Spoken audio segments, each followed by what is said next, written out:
In question number 12, you asked to interpret a sector graph and then to translate that in various forms, firstly as a percentage and then as a dollar figure.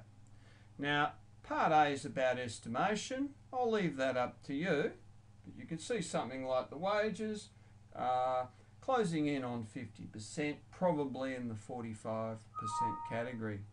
Now, to interpret a sector graph and get some measurements, you need a protractor. Now, how you line this up and the order in which you do things is very much up to you, but I'll start looking at the wages category. Now you can see how I've aligned at the 12 o'clock position the 0, and I read that around to around about 160 degrees. Next up, I've then got to interpret the vehicle. So what I'll do there, I'll make sure the crosshairs are in the center, and I'm reading anti-clockwise in the inner circle for the vehicle scenario, and I'm looking about 62 degrees. Let's move that up. Now I'll need you to go ahead now and work out the rest of the angles involved. Please notice they will be estimations, so if you don't get quite what I've got, that's fine.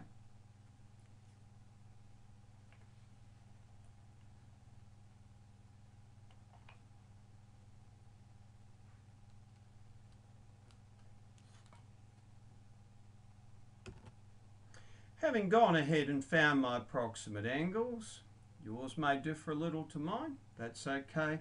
I'm now going to convert the degrees to percentage. Now firstly, they're all out of 360 degrees, so I'll make that a fraction, and then to make it a percentage, timesing by 100.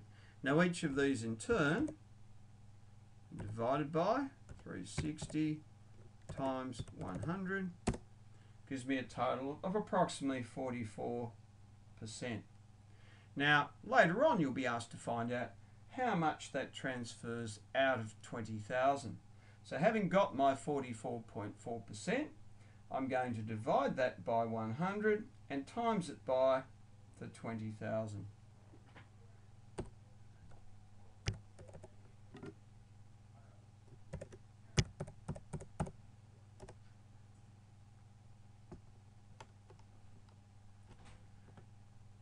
And that gives me around about $88,090.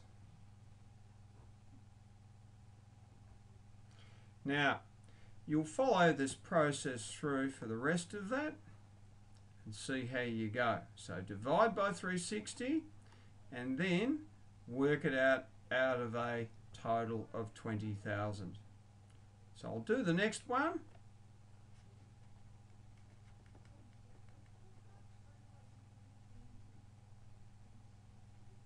So dividing by 100 timesing by 20,000 will give me of the order of $4,400. And I'll get you to consult the rest of the answer booklet to work through the rest of it. So take your time with it, degrees, convert to a percentage, dividing by 360 degrees in the circle, timesing by 100. And then when you're asked to convert that to out of a quantity, multiply it through accordingly.